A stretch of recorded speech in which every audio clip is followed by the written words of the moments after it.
That's good. I find that 8 minutes, like 49.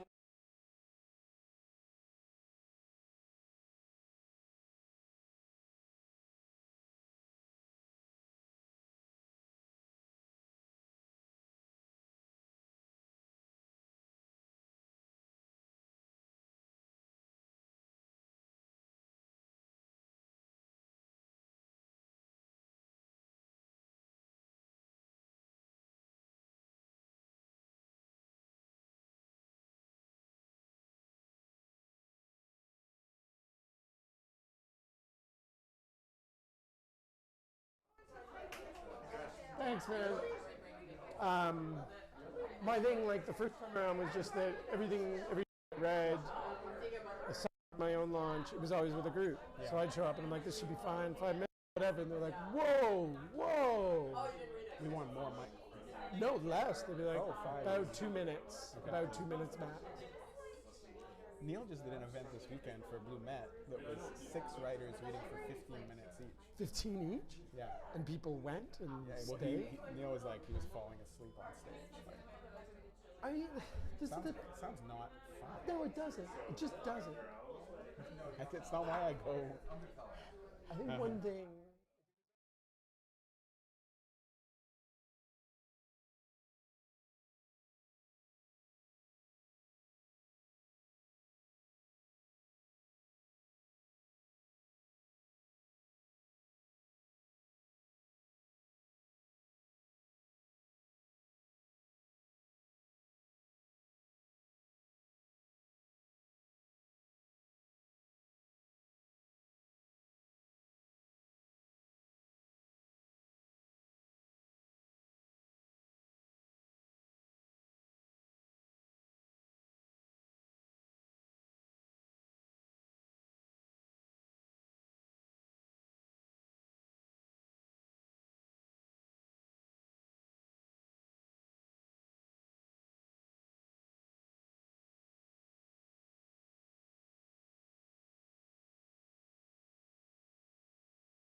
Go ahead.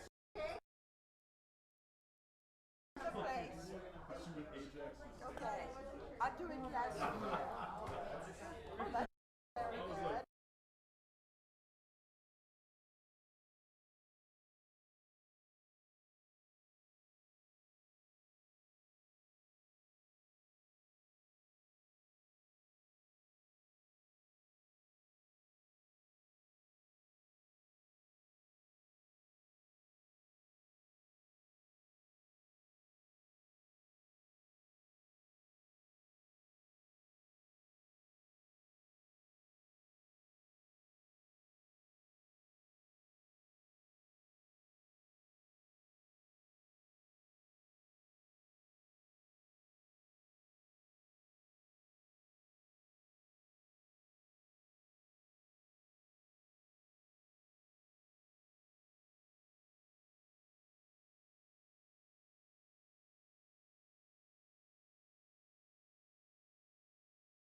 just for a year. Stop talking. Yeah. I also, anyway, sorry. Yeah, let's not talk about Yeah. our experience. Yeah.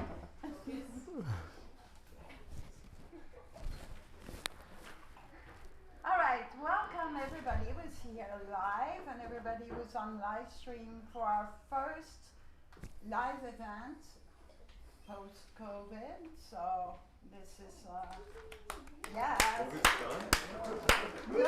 no mask because we're away from everybody. Saturday we'll be able to be maskless inside. Anyway, we're very happy to welcome both of you, Mike Steeves and This guy? Michael, who is going to ask the right question and Mike was going to give the right answers since it's going to be a conversation. So welcome for everybody who is watching online, and if you get a chance, come and visit us in Montreal, because that's where we are. So Sean, I'll let you introduce Mike, and sorry for the slips, I was thinking of something else. Thank you, Ode. Hi everyone, it's so great to be here together in a room talking about books. My name's Sean Michaels, and I'm here to introduce Mike Steeves' new novel, Bystander, that is out now with Book Hug Press. Michael Steeves calls himself Mike on the covers of his books. Before I had ever met him, when I was reading about his first novel, Giving Up, this was what perplexed me most. Mike, not Michael. This isn't like Bill Bryson or Jackie Collins. Mike isn't the sort of nickname that displaces the original name. Michael's always still hanging there like a shadow. Mike is just the more casual form. Mike implies friendliness, helpfulness, short sleeves. What kind of author, I wonder, what kind of maniac would seek that the name on their novel convey friendliness, helpfulness, and short sleeves? So I read the book, Giving Up, which is a marvelous title by the Montreal author Mike Steeves. It came out in 2015, perhaps you've read it, it's wonderful. It's only 156 pages long. Giving Up comprises two stories, and both of them are bitterly biting portraits of ego, obsession, and the ways we fail ourselves. Its characters are hyper-aware of their thoughts and actions, yet in this skimming and unexamined way, they're neurotic, relatable fools. And the longer the book goes on, the more the reader thinks, wait, am I also a neurotic, relatable fool? Am I as much of a mess as this? It's the chilling and hilarious feeling that any reader gets when they recognize themselves in a novel. That sense of being seen, interpreted, and fully understood by a great writer. The feeling a bug must have when they're under the magnifying glass of a genius entomologist. But then you shrug it off and think, wait, who wrote this again? Mike Steeves? Good old Mike? And you lower your guard again. What I've learned now, after reading Giving Up, and then Steeves' brutal, hilarious, piercing second book, Bystander, after getting to know the author, after getting kicked out of Laurier Park together for drinking beers on the bleachers too late at night, is that the Mike in Mike Steeves is a kind of mask. It's a cover story, an alibi, that keeps the guard down, that lets the artist in. Mike is disarming. He's generous and good, and he wears short sleeves. But he's also discerning, incisive, and deeply observant. Bystander takes his first book's psychological obsessions and rotates them by 45 degrees. It's still a book about a fool like you and me, but it also reads as a book about society, or at least about the people who occupy most of the real estate. It's never a good idea to get involved, Bystander's narrator explained at the beginning. This is foreshadowing, and a warning, and just a great bit of comedic irony. But it's also a real dilemma revolving at the manuscript's heart. We shouldn't get involved with anything. We're fools and narcissists. We wreck and self-sabotage. And yet, we still should, shouldn't we? Can't we still care for each other in spite of everything? Please welcome Mike Steeves, who will read from his new book.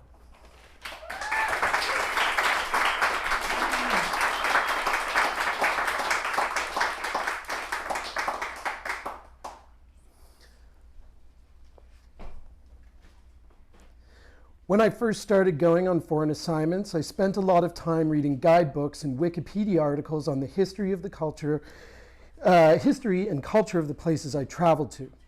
I would spend all of the time I had leading up to my departure researching the local cuisine, watching landmark films of the national cinema, and reading canonical works of the national literature.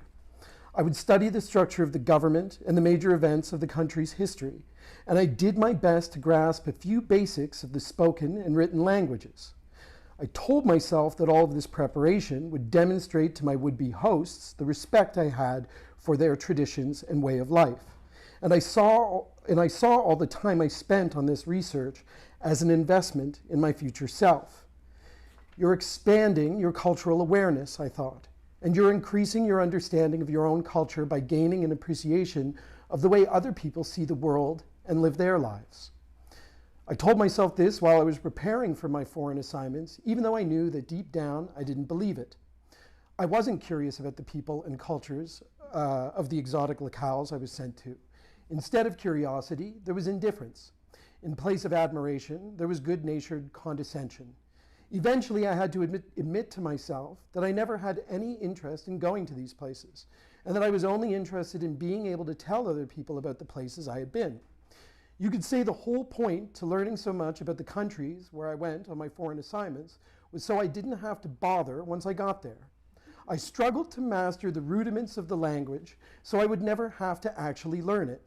I took the trouble of educating myself on the country's struggle for independence so I would be able to nod along to political and historical small talk without having to listen to what was being said. Whenever I found out where my company was sending me, I would feel so anxious at first over how little I knew about the place. And in many cases, I struggled to find the city on a world map. But after I read up a bit, the anxiety leveled off. And once I landed, it only took a couple of days before I was walking the streets as if I'd been there for years. While I thought I was learning about another culture, I was really just learning how to categorize cultures, I thought, as I lay on my couch looking at an email thread with a dozen of my colleagues that had been going on for days and had devolved into an exquisitely passive-aggressive exchange between two administrative coordinators. The yearning for knowledge I had when I was in my 20s, I thought, the hunger for life that consumed me, was simply the side effect of a paralyzing fear for the world I still hadn't figured out how to classify. And now that I seem to have lost that fear, now that I have satisfied my hunger for classification and given up on the yearning for knowledge thing, all sorts of other fears have flooded in to take its place. I used to spend all my free time immersed in a variety of interests and hobbies, I thought. But now I can hardly believe I ever took any of them seriously. For years, I used all of my vacation time to visit the greatest ski resorts in the world. I pushed myself to ski on the most difficult runs, to keep in excellent shape and develop my skills. But eventually, I couldn't be bothered with the hassle of booking flights and schlepping my gear back and forth, spending most of the day shivering on a lift or crammed into a gondola, and paying extraordinary sums for coaching by former professional athletes, all so I could accomplish a level of ability that would only ever be considered above average at best. So I gave it up completely, and what had once been the animating force of my life was something I hardly ever thought about anymore. As I lay there in the same clothes I had worn to the office the day before, I thought about how I used to look down on anyone who let their passion for life go slack. People said it would happen to me too, that it was simply a product of getting older, and that it was actually a sign of wisdom and maturity to never get too excited about anything. When I was in my 20s, I vowed that I would never let this happen, that I would live a life of ambition, devotion, and curiosity, no matter how old I was. But now, I thought, I no longer think in terms of making something of myself or doing anything with my life, and my only goal is to keep everything as it is, without any interruptions to my routines. I used to be able to read a whole book without ever looking up from the page or losing the thread of the story, I thought. But now all I can manage is to hold a book in front of my face while I think about things I said at work. Instead of reading about the colonial history of the country I just lived in for 9 months, I watch lavishly produced historical foolishness on the TV every night. Instead of reading about 19th century feudalism or the great ideological shifts of the 20th century, I thought, I obsess over an awkward exchange I had with a colleague while we were waiting for the elevator, or I consider my response to an HR memo regarding the new guidelines for vacation requests. All the energy I used to devote to cultivating an appreciation of classical music is now being used for arguments with customer service representatives. Even though I see myself as a cultural person with a wide variety of tastes in literature, music, and film, it has been years since I finished a book or gone to a concert. All that remains of my intellectual curiosity is a voracious appetite for prestige TV. And the hours I might have once spent going to museums and concerts are now spent on my social media accounts. Which is all to say that I was a very different person from when I first moved into my apartment, or from a couple years later, when I'd taken the position that would end up sending me on foreign assignments all over the world. I can't say when exactly I started to lose interest in having a cultural life. It wasn't like I realized all of a sudden that everything that used to sustain me and move me didn't do anything for me anymore. In fact, for a long time after I stopped getting anything out of my established routines, I kept buying books and going to museums and vacationing at the most famous ski resorts in the world. But eventually I stopped buying books when I realized I was never reading them. And when I went to a new exhibition at our city's world-class Museum of Modern Art, I couldn't even be bothered to go through every room. And instead I went to the cafe and looked at the internet on my phone. When I went on one of my ski trips, I would call it a day after a couple of runs, and some days I didn't go out at all. Throughout the years that I was reading books, going to museums, and skiing at famous ski resorts, I believed that one day, in the not-so-distant future, everything I was doing would lead to something greater. I had no idea what that would be exactly, but greatness of some kind, material or spiritual, I really didn't care. After a few years went by and nothing great happened, I told myself that it didn't matter as long as I liked to read and go to museums and ski. And it wasn't too long after this that I stopped doing all three. There was never going to be any click, I thought. No moment of clarity. No, this is what it's all about. Or, this is what I was meant to do. Of course, I had always known my life had no purpose, but now I actually felt it. I could feel the purposelessness of my life in everything I did, from the simple act of opening the fridge to staring at a masterpiece on the walls of a gallery. I would like to believe that this diminishment, this thinning out that took place in every aspect of my life, wasn't simply a consequence of getting older.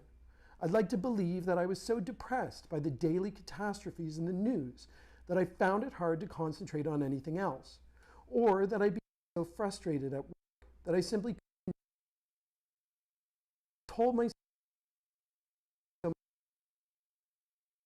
comment I had made about an old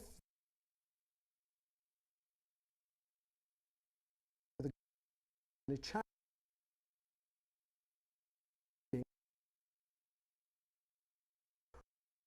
guitar again. I used to bring with me on all my foreign assignments, then I might recover a bit of that feeling that I was heading towards something.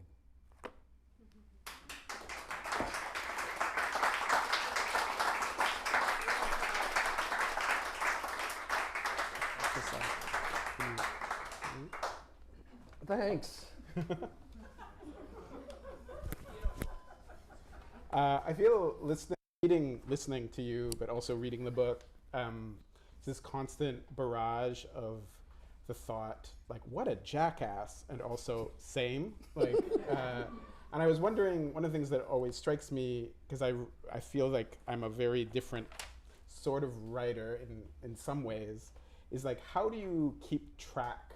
Like, you have one like deep incisive observation about the way you think, or this character thinks, or we all think, after another, after another, after another. And I wondered, do you just sit there in like this reverie of having these thoughts, or do you are you able to sort of note thoughts you have over the course of your days and kind of squirrel them away?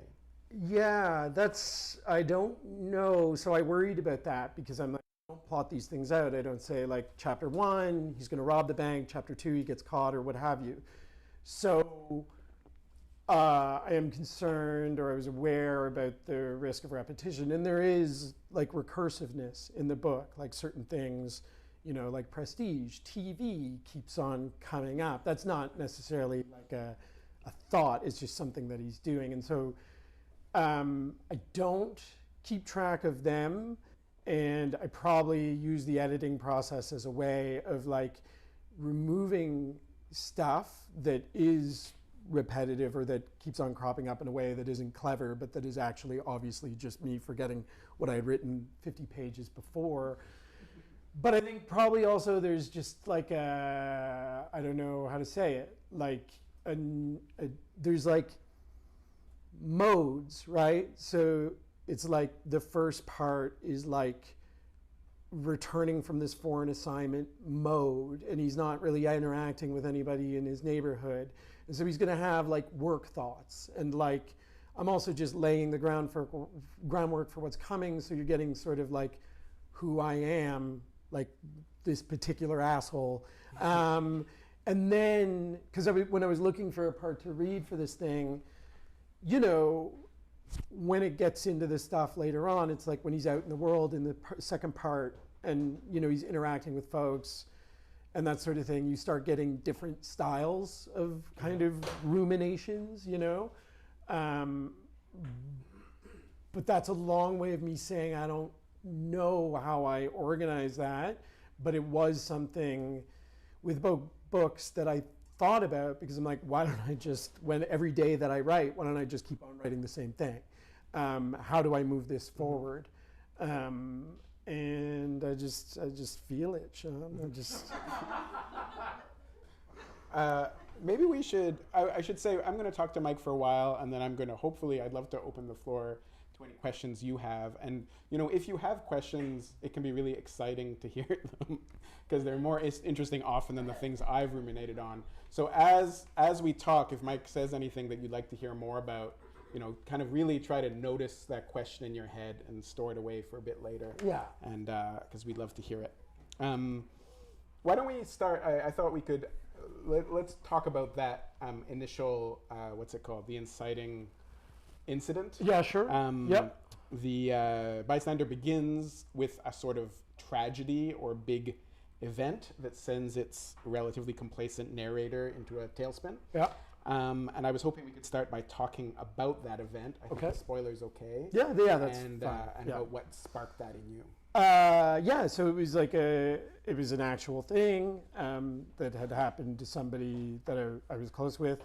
Like the event, just whatever, spoiler alert, is this guy comes back, he's been away for 9 months on a foreign assignment, or what he calls a foreign assignment, like he's working for fancy business sort of thing. And he, when he returns home to this apartment that he's been living in since he was in his since his college days, he meets this new individual who's moved in to the apartment next to him, and meets him very briefly, and then never meets him again. Weeks go by, and he notices a funny smell in his apartment, and then ultimately the discovery at the end of the first part of this book is that this man is dead. His new neighbor that he only met once is dead. And so that happened to someone that I am close with, and I was aware that it was happening when it was happening, and I'm being somewhat coy. But anyway, the point is just that this was in an anecdote. It's Nikki. She's in the audience. So anyway, this thing happened, and I was aware that it happened. It just troubled me for years. What troubled me about it was that, well, there was a bunch of things that troubled me about it. I don't even know where to begin. I wrote a whole book because it was like, what this really bothers me. But the initial thing I would say that troubled me about it was both that someone could be 2 feet away, and on the other side of a wall. Literally on the other side of a wall, and that they are there for weeks and nobody notices. So probably a little troubled by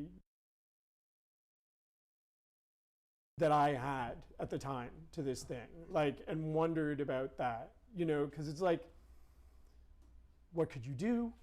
But also it feels like you should do something, you know? So it felt like a real problem.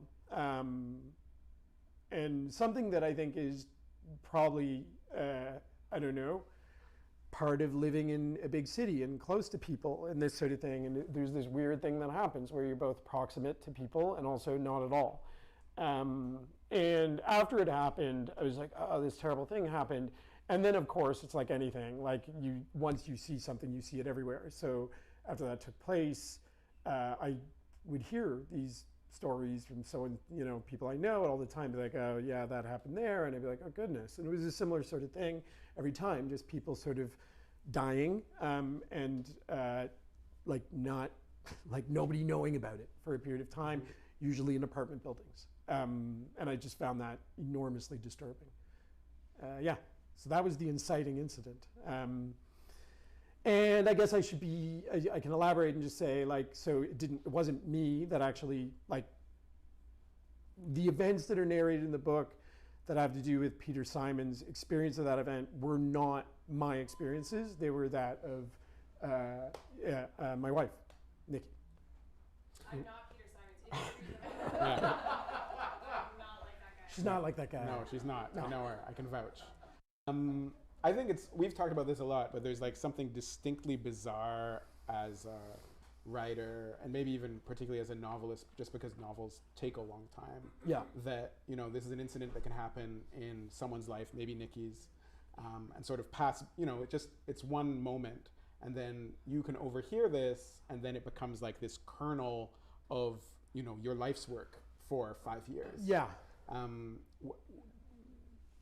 Does it feel like, what is it like to hear something that happens to someone else and kind of become devoted to it? Yeah, like I didn't decide right away, like as soon as this thing happened, that I'm like, oh, I'm going to write about this or anything like that. It was over time, like I had worked on that other book that I published, Giving Up, and I finished that, like, you know, after that incident had taken place. And I think just as the years went by and I just kind of kept coming back to this thing, initially I decided, I'm like, I'll write a short story, because it felt like it was a short story. It felt like it was not a 200 and however many page novel. It felt like it was just an isolated, discrete incident that I could kind of like get the things down that I wanted to get down. And then sure enough, as soon as I started writing it in the style that I write in, I was like 30 pages in. I'm like, it's going to take a while. And I was reading, so there's this really good septology. It's actually a trilogy, but he calls it, this Norwegian writer, I don't know how to pronounce his name. I'm going to say John Foss, but it could be Jan Foss, or I don't know what it is. But do you have any other ideas of how it might be pronounced? Well, there's Bob Fosse, and he spells his last name the same way. So I'm like, is it Jan Fosse? But anyway, he wrote this beautiful book. Last volumes were published this year. And in it, there's a painter who talks about his motivation for painting is that he's trying to get the images that are in his head out of his head. And that there's this expiation that takes place when he's got something in here that he ultimately puts on a canvas. And that thing is the closest kind of way of describing it that I've ever encountered. This notion of it's like here, and there's this desire to kind of like somehow do a kind of transference so that it's out in the world and so that you can be rid of it, you know? Because yeah, there is an element of like, I can't be rid of this until I've organized it. And this is how I organized it. One of the things that I think makes the book so strong and so interesting is that a couple of you turn the page and you go over to the dark side of the moon. It's not that suddenly we change settings, but whereas I feel like the first part of the book is about reckoning with like something happened on the other side of the wall and the narrator kind of didn't do enough, or did he? Yeah. And then the second part is about an incident with neighbors, or an ongoing incident with neighbors, where in fact the narrator kind of does instead of doing not enough, he does way too much. Yeah. And so is that something like, is that kind of, so you've got a theme that's explained, you know, like I think about Bach, but like, you know, you've got a theme that's explored in the first part of the book, and then there's a real variation or inversion of that theme in the second part as it goes. It still explores that bystanderness, that like taking action, inaction, all this stuff, but from a completely kind of different way. So is that like still part of flushing that initial thought from your brain? Yes. Yeah, and I did it with the last one too, with Giving Up. Yeah. Like, I remember when I was working on Giving Up, the first section is just this one voice and says a bunch of things. And when I got to the end of that, like initially I thought that was going to be it. And then when I got to the end of it, I'm like, this is unbalanced. You need to like now, you know, sort of even it out. So as you say in that first part, it's like, oh, I didn't do enough. Then there's this kind of middle part where basically kind of drunkenly comes to that sort of realization to a certain extent. And in the third part, I think he has a sort of like, I'm going to turn over a new leaf in some way, although like nobody should fall under any illusions that any new leaves were going to be turned over. And so he's kind of the only one that's fooled into thinking that. And that, you know, was consciously, as the book like very, very emphatically notes, is actually the plot to Conrad's Lord Jim, where in the first part, the Lord Jim character is on this merchant marine ship and believes it's sinking, and he abandons ship and he doesn't save any of the people that are on the ship. And then he's so ashamed of what happened, basically because he had always seen himself as a big hero. He had always thought that he was going to do these great heroic things. And because like nobody else who abandoned the ship had any problems with what they were doing, because they didn't have that dissonance, right? Like everybody else was like, we should get out of here. But like Jim was like, but what about all the people we should save? And you know, the unscrupulous folks that he's with are like, we're going. And so he feels bad about that in the second part of the book, he goes to Borneo.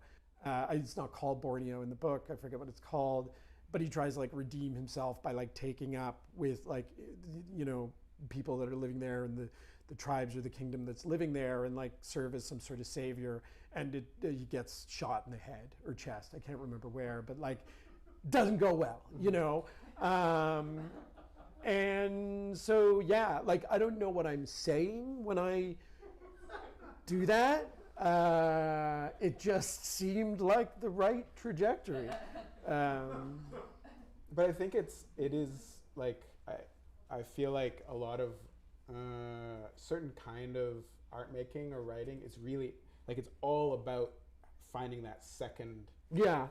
Yep. You know, it's like, you know, strawberries are delicious, but if you ate a huge amount of strawberries, you wouldn't say like that was a great meal, you know? Right. And so you again got to figure out, okay, what do we put with the strawberries? Champagne, or, you know, like something really, another piece. And then there's always that risk then, right? That people are like, I really like the first part, but not the second part, and that sort of thing. So you're right. Like on the one hand, you're like, it can't just all be this one thing. But then you run the risk of people saying like, I had way more affection for that initial thing than what subsequently followed. And I find that it's usually in the second part, because that's where you kind of have to like reckon with what you've laid out in the first part. And people might not always be like, I thought he was gonna get married at the end. Go to Disney. Yeah, exactly. And no shade on books that end that way, or plenty of shade. But yeah, so people might wind up hoping for certain things to take place that don't, or expecting certain themes to come up that you don't address, or something like that. Lord Jim is also the site of a major traumatic event in my education. Oh. Yeah. Shout out to McGill Bachelor Department of English.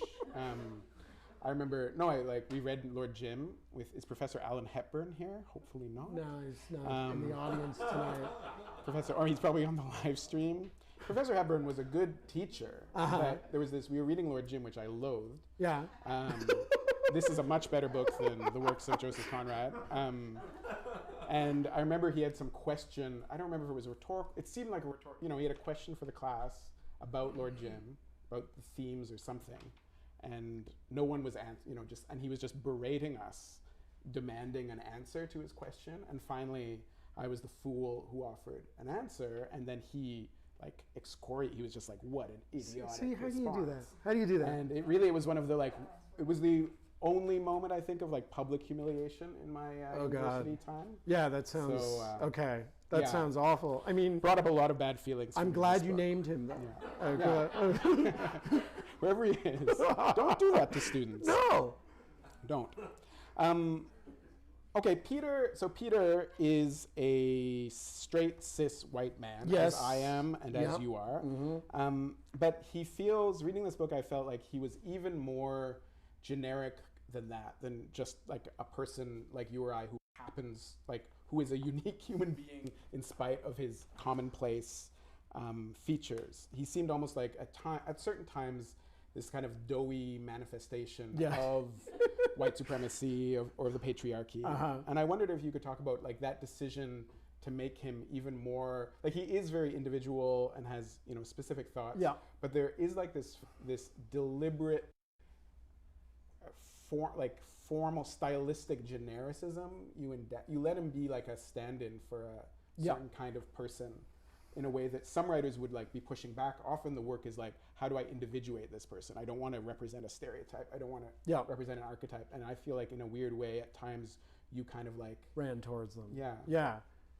Okay, so I actually thought about this one beforehand because I'm like, Sean will probably ask some kind of version of this question. And I just finished doing like a interview with my publisher that posed a similar sort of thing. She said like, oh, he's an overthinker. Like he really thinks a lot, but he's also underthinking constantly. So I was thinking about this one last night. I'm like, why did I do that?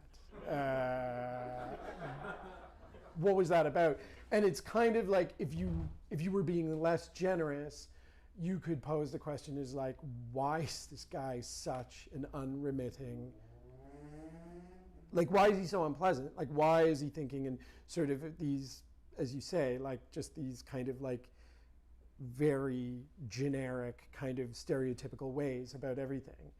I probably don't know why exactly I had the instinct to make him that way. But I thought about it after a while, like, because in the book, like, there's only a couple people that are even named, right? So he's named, his boss is called Roger, and virtually everybody else is just given this name that he identifies with whatever they do. So there's the super, the handyman, athleisure wear woman, like the list goes on. The Grim Reaper is not actually death, but just he gives her that name. And so everyone has this kind of like stereotyped, surface only, just like presentation, so to speak. And as you say, like he always, or seems to always be kind of thinking of people and himself in those terms. I don't know. Like, because on the one hand, when I answered that question that my publisher asked, I was like, so stereotypes are weird, right? Because they're all false, they don't fit, and yet you use them constantly. You kind of need them. They're often shorthand, right? So it's like, I don't know about this place, like I hear Japan, they like, the food's good, or like, I don't know, Canadians are polite, and it's like entirely false. It's a way of kind of forcing something that is unique or particular into this thing. And so, I just needed to talk long enough, Sean. And so it's probably a matter of that I think in the world that this guy lives in, which is the world that I live in, you're probably having those ways of seeing the world always forced on you. It's probably a challenge to see things with all their uniqueness and their specificity and their particularity. Like, the world doesn't really want you to see things that way anymore. Thank you. Holy shit. There it is. Yeah. That's the answer, everyone. Yeah, that must be it. I mean, the effect is sort of this weird, there is a bit of this weird effect where there are moments where the book feels sort of like an allegory, and that the main character feels allegorical, like a representative of, what's wrong with the way certain people, dominant culture thinks. This guy. That guy. Briefcase, who even carries briefcases anymore, right? But you see that and you're just like, jerk. And then he's holding his cell phone to his ear. Nobody does that. They either like do this, they hold it out like this, or they've got like a thing here. But we know that he's a jerk because he's holding it to his ear like that, like jerks do. And so yeah, it's like. But whereas the other characters in the book don't feel like they're these reduction, they feel like they're unknowable but whole. What I again, like, I would be lying if I was like I meant for this to happen.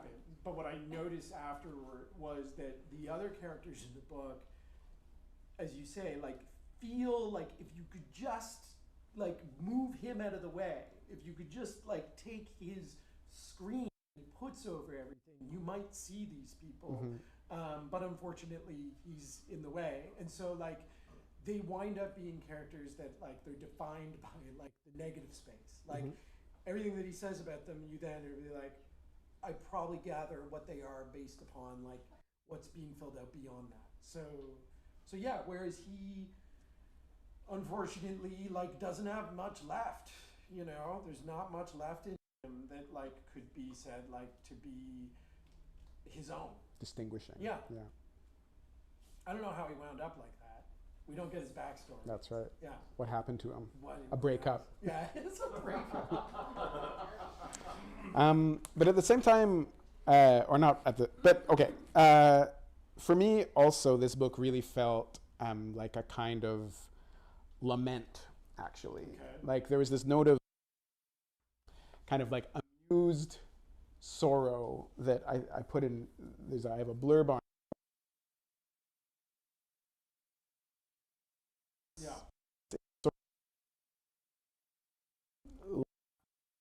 But we're also regretful, kind of sad way. So there's this note of sorrow to why are we like this, and of self-implication. Yeah. Like it doesn't feel like you're trying to be like, oh, those other people who are like this. Yeah. It's very much like you feel the writer is knowing of this, and that sadness I think is part of what gives the book its humanity, and that it saves it from being such a deeply cynical book, because there's this note of sorrow. It's like, it's not just this is the way it is, fuck everything. It's this is the way it is, and that's a disappointment, something in some way.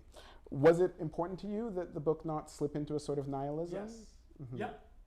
So one of the other models for the book is Notes from the Underground, and that book, I think, the first time around I read it, I didn't get it. And I think that's true of like maybe a lot of folks that read that book. Who wrote that book? I can't remember. Fyodor Dostoevsky. So that book, it's like Raskolnikov. It's not Raskolnikov. He's not even given a name. It's just Underground Man. And he's like kind of an unpleasant dude. He really there's a huge section where he gets like upset because like some officer Nevsky Prospect is like shouldering him as he walks past and not acknowledging his existence, and Underground Man gets like really upset over that. There's a bunch of things that happen in the book, and I just read the book, and it's like, Underground Man, he's not a very pleasant person, and you might not have noticed that Dostoevsky was basically mounting a critique of Western liberalism. And he never explicitly says it in the book, but his anecdote for that would be Russian Orthodox sort of Christianity. Not sort of, just Russian Orthodox Christianity. And so I think it's fair to say that most people that read Dostoevsky's books now don't like get to the end of Crime and Punishment and be like, well, all I have to do is now embrace the Russian Orthodox Christ and like, that's it for me. But the critique still works, and you can feel that he is implying like there is, something on the other side of this, or there's a way out of this, or we're not necessarily fated to this. And if you asked him, you're like, okay, so how do we get out of it? And he's like, well, just embrace the Russian Orthodox Christ. I'm like, see, I'm not going to do that, but I'm assuming there might be some other way. I just don't know what it is. So it was important to me, but like far be it from me to advocate, you know, any sort of like, we should all like become fundamentalists in one way or another.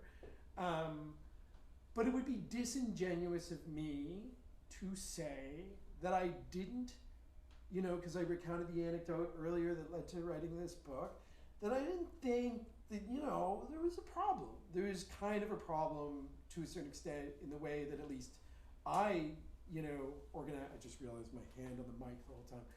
The way I organize kind of my life in the world, in the neighborhoods and the communities that I live in and that sort of thing. And I think, you know, you should never become like so, and I do it all the time, but like that thing, right, where you just like someone's in need and you walk by, because it's like, because you can't really get involved in every little thing, and it's not practical, and it might even be dangerous, right? You're like, oh, I'll help him, and he's like, ah, and you're like, ah, that was a mistake. But it hurts, right?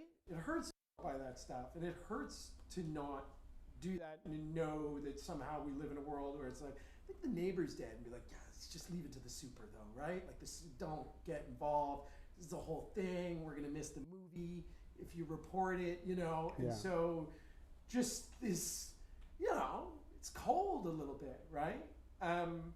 But to say that out loud, like I don't say this explicitly in the book, because like people are like, well, what are you gonna do about it? Like, nothing at all. like even when people, you know, there's one friend of mine who read the book and he got back to me and he was like, ah, man, this book really got to me, and like I feel like I should be a better person at work, and I should stop like, you know, like reading so many long form articles, or I should be nicer to my family. And I'm like, oh, well, I'm not doing anything different as a result of writing this. Like, but yeah, you know. We're in the golden age of TV. Why would you, stop. Mm-hmm. Yeah. I like the anecdote you told me about your publisher. After you turned in the book, you did have a phone call with one of the publishers where he was like, this isn't, like, you're not a fan, like, this isn't like a book by an angry man who's being like, this is what a tough life we have. Like, the critique was there. But to me, it's pretty clear. You had this great line about, in that interview you mentioned with Book Hug, where you said that what Peter wants to do is to live a frictionless existence, which means one without much contact with other people, since other people invariably cause friction. Other people, by this logic of the good life, are reduced to nuisances and obstacles. And I thought that's a really interesting way of kind of like making a weak, like a strong, like a timidly strong case for like the role of that friction in the world. Like if it senses like all these awkward, uncomfortable, getting dragged into things are sorts of like, those are experiences that maybe we need to try to make sure are still part of our life or even seek out. Listen, I was listening to the CBC a couple weeks ago, and there was a show on it, and folks were talking about, like, basically the point to this show was like people were calling in and talking about like how they basically cut off friends who were like taking up too much time, you know? And don't get me wrong, like, you know, you gotta have boundaries, you gotta have limits, all the whatever the words that we use now to say these things. But I was just like, am I hearing this correctly? Like, and what was bizarre is that it was like a good thing, right? Like they were all like, good. And it was like, yeah, you know, she was just calling all the time, and it was like, you know, like affecting my ability to do the things that mattered to me. And so I just told her, like, until you're more fun, like, never call me again. And, you know, the radio host would be like, you got to do that, you know.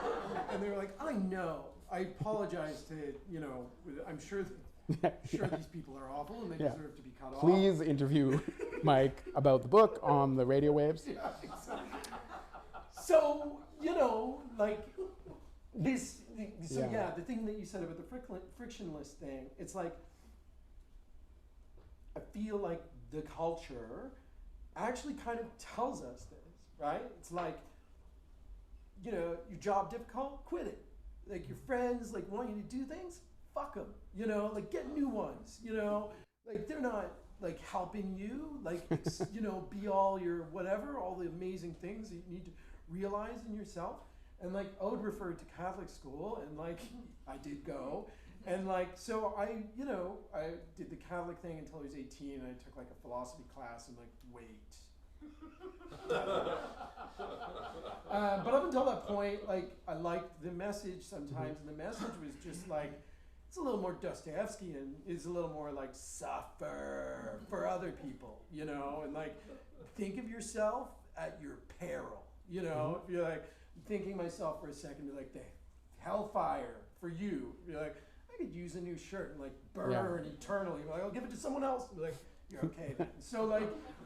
I'm not saying, because like I think there's a history to Catholicism. I think there was some bad things. Yeah, they've done. There's I've heard bad things.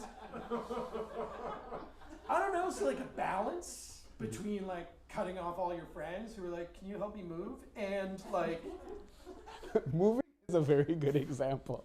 Like that's. I feel like anyone at a certain moment in their life, it's like someone can help you move. Ooh, you're in like a moral dilemma. Like, maybe this is you know. Maybe this is it. Like maybe we never talk again, you know.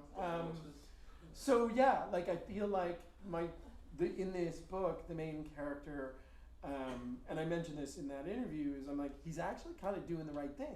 He's kind of doing what all of the messages are telling him to do, which is like live for yourself, maximize your happiness, and if anything is kind of getting in the way of that, like do away with it. It just leads to a place where he's like nobody, you know.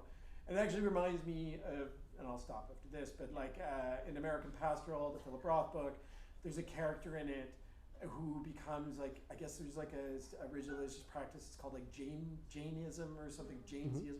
So like you don't harm creatures. Yeah, right? You don't step on bugs. Yeah, you don't step on bugs and this sort of thing. In the book, the character, she interprets it like very like to the extreme. And she's like, bacteria are living, so she won't wash. Like, it has terrible consequences for her because she realizes like everything is living, and so just to be alive is a violation of all of this stuff. And so he kind of takes the frictionless thing a little too far. It's kind of like that. It's an interesting thought to have in like this kind of extended pandemic, endemic, post-intense, at least in terms of the lockdowns and stuff, moment where obviously a lot of us were forced to or privileged enough to, like, I don't know how to really, forced to lead these kind of closed up, like life became more frictionless when you weren't leaving your house. When you didn't, and I think so many of us noticed that when we weren't seeing or talking to those people that are just like a couple levels removed from normal life, you know, the people we see out in the city, the friends and acquaintances that we would run into at book events, that actually like without the all those burrs that you pick up, all that like in normal life, that you felt poor, you know, poorer for it. And it's interesting to kind of be I think everyone's kind of confronted with that now. Big time. Big time. Yeah. I wanted to open up to the floor to if any of you have, I would love if any of you have any thoughts or questions to bring up. Actually, but especially questions rather than thoughts. You've got a correction? Mm-hmm. I have a few notes. Mm-hmm. No, you sort of ended up talking, we don't have to talk this whole time about Catholicism, but the character's name is Peter Simon. Oh, right. And Hmm. in the New Testament, Simon Peter, denies knowing Christ, and that's a really effective story if anyone's ever read it, either in a religious way or just a literary way. And how does that tie in with your guy? Thank you. Yes, I don't mention that in. I didn't pick up. I'm Jewish. So I didn't. Yeah. Well, let me tell you a story, Sean. Yes. So thank you. That is correct. Like that was one of the other big models for this book is that story in So in all of the Testaments, Matthew, Mark, Luke, and John, and the story is very straightforward. It's basically Christ, right before he's being crucified, says to Simon Peter, who of course is the father of the Catholic Church, he says, like, by the way, they're going to crucify me, and you are going to deny that you knew me when they're doing it. And Simon Peter's like, no way. And Christ is like, big time. And so sure enough, like, it's the Bible, so things move real quickly. People come into the garden and they take Christ, and then they go off to crucify him. And Simon, I forget now who it is. Simon Peter follows along, and to see what's going to happen. And when he's doing that, yeah, people say to him, like, you knew Christ, and he denies it. And that, to kind of flash back to a question that Sean asked about, like, when things stay with you. So that's probably one of the first stories that, like, profoundly disturbed me, because, you know, Simon Peter's like, he's his buddy, he's like his best friend, and he's told he's gonna do it, and so, like, he's well armed, right? Like, you're gonna do this, and he's like, well, like, if someone tells you, like, don't step on the dog poop, you're like, I won't. You know, it's like, why did you do that? So it was very disturbing to me, that story, and in particular the moment where he denies that he knows this individual who is being crucified, just felt like almost, this is hilarious, sounded worse than the crucifixion itself, you know. I don't know why. It was like this specific form of abandonment that I just, when I was a kid, I was like, oh, ooh. And so when I was working on this book, it just came to me initially as, I'm like, that's kind of what this guy is doing. And he does it in the second part. And it's, you know, like, I don't want to draw some sort of straight kind of connection and be like, the neighbor is Christ and he is Peter Simon's, you know, not Simon Peter, but he is doing that thing where he is saying, he literally in Matthew, he says, like, I know not what thou sayest, you know, not just like, I don't know who this is, but I don't even know what you're talking about. Like a complete denial, not just of the person, but the conditions of their relationship, of everything. And it was something that he thought he wouldn't do. Correct. Just like this character. Correct. It's something that in advance of doing it, he told himself, I would never do it. It's like, literally, Christ is like, you're going to do this. He's like, never. Like, do you know this guy? He's like, never met him.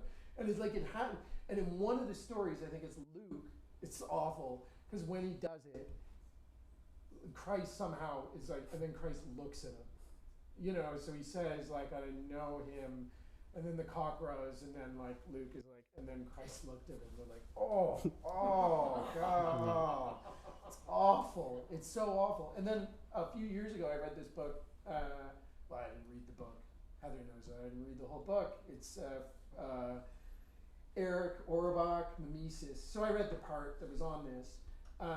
And he points out that story in the Bible, he's like, this is kind of one of the first moments in literature, so to speak, or literary culture, whatever you want to call it. Like, previous to this, all these myths are like just, you know, gods, half-gods, demigods, like warriors, heroes, kings, stabbing, killing each other, betraying each other, all that sort of stuff, Odyssey and on up. And then in the Bible, it's just some guy, just a totally normal guy. It's like the first kind of prosaic sort of stories, not the first. Someone's going to be like, not actually the first, but, you know, one of. And it's this new hero, and he's not a hero at all. But it's kind of like, well, why are you telling us this? It's in all four Gospels. Why are you? And especially, it's like, this is the father of the church. So everybody's reading it is like literally in church, and like, he's the best, the first pope. And they're like, what did he do? Like, well, he betrayed Christ. And they're like, Yeah, but he felt guilty after. he felt guilty afterwards. Yes, and I guess that's the important part, right? Is that he wasn't like, I'm going home. Yeah. You know. So yeah, and it's the sound of the cock crowing that like signifies his guilt. Does Peter Simon feel guilt? Yes. Yeah, big time. And so like even in the part that I read, this is the thing, like even in the part that I read, like throughout in the book he's always saying I thought. Like he is pointing out that like this all happened before, and like he feels definitely guilt, but like it's also not clear at the end, like so guilt is fine, but like it's not necessarily the most productive emotion, you know. So he feels guilt, but then he also, spoiler, he kind of shrugs it off. He said the last line is something to the effect of like, I'm sure this sort of thing happens all the time. Based on my research, it does. I think we'll actually just put it down there. If you have questions, I'm sure Mike would love to talk it over. You can pick up a book here. He can autograph it for you and write a personalized message to you or a loved one. I'd like to thank you all very, very much for coming tonight. Merci beaucoup. My pleasure. Congratulations.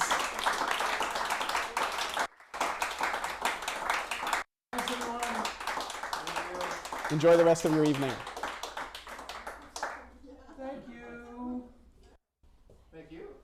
And scene. We're clear. Thank you. My pleasure. You Great job. You thought a lot of this. Thank you. There you go. Hi. Oh, you gonna put one up? Oh wow. I'm gonna get my fancy pen.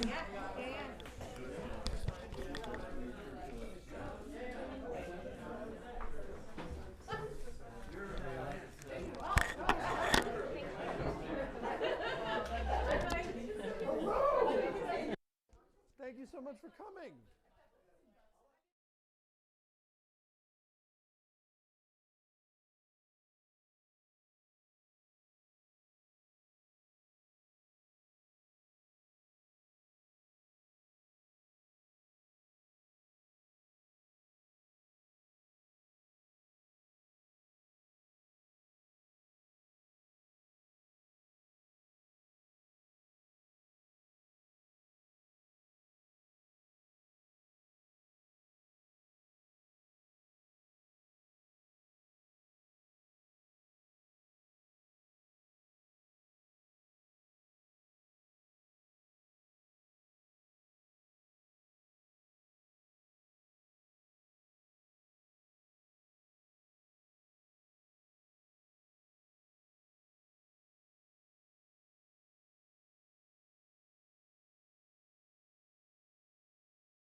just a minute, just like 10 seconds.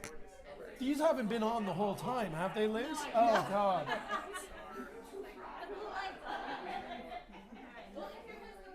I'm saying terrible things. Okay.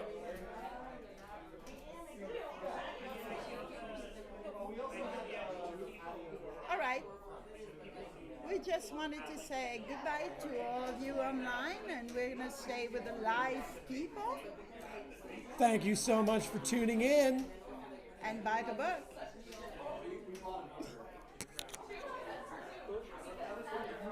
Thank you.